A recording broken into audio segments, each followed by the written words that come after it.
You can also look at cash for work programs. So again, in the context of Bangladesh, the CLP program had a so-called Monga program, a hungry season program. Between October and December, it's between rice crops, there's no work, and therefore the people were then paid to move earth for those earthen plinths you were just looking at, paid about 30p for every cubic metre that they moved. And on average, they moved about 3 cubic metre per day. We had an experimental group, those in the cash for work programme, and the control group, those who were not in the cash for work programme. I mean, here they are moving the earth. And if you then look at the impacts of those, you can again show very significant impacts. The Irish green here, the cash for work group, and the Welsh red here are the control groups.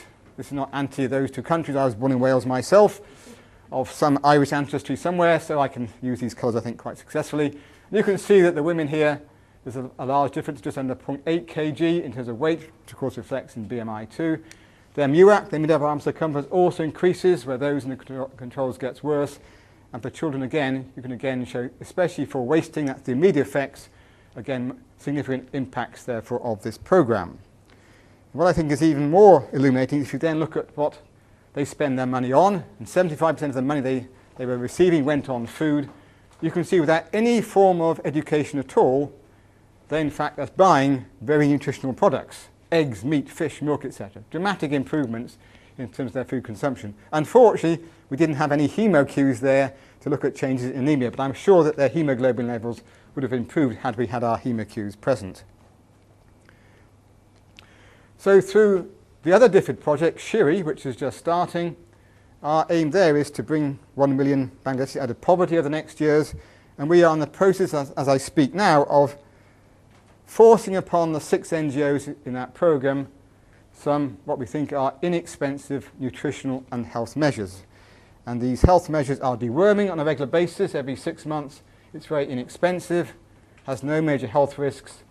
You can deworm pregnant women and children as young as 6 to 9 months of age. Also give them essential minerals and vitamins using something called sprinkles. These sprinkles are found in little sugar sachets like this. Just take them out, sprinkle them on your food. You can do it either daily or weekly. We're going to use a weekly dose because we think the compliance will go up because of that. We're going to provide them with flip-flops because hookworm enters the body primarily through the foot. So if you wear shoes, the transmission therefore stops immediately. The cost of those is around about £1.35 per person per annum. We're going to promote exclusive breastfeeding. You saw the damages already, that children will be damaged in the first 3 months. Promote complementary feeding thereafter. Hand washing.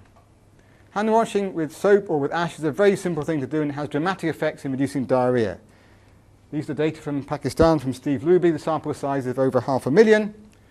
The upper line here shows the control group, and these two lower lines here show ordinary plain soap or antibacterial soap. Basically, it doesn't matter which type of soap you use, you will find, again, much lower levels of diarrhoea. So a simple thing there of washing your hands after defecation with either soap or ash results in much lower levels of incidence of diarrhoea in the population.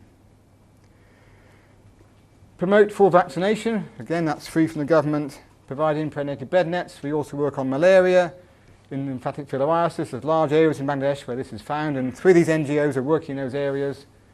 Provide technology for support for drinking water and sanitation. And I also thought it would be useful to introduce iodinized salt as well, which hasn't been thought about before, but that would also be a useful way of overcoming goiter as well.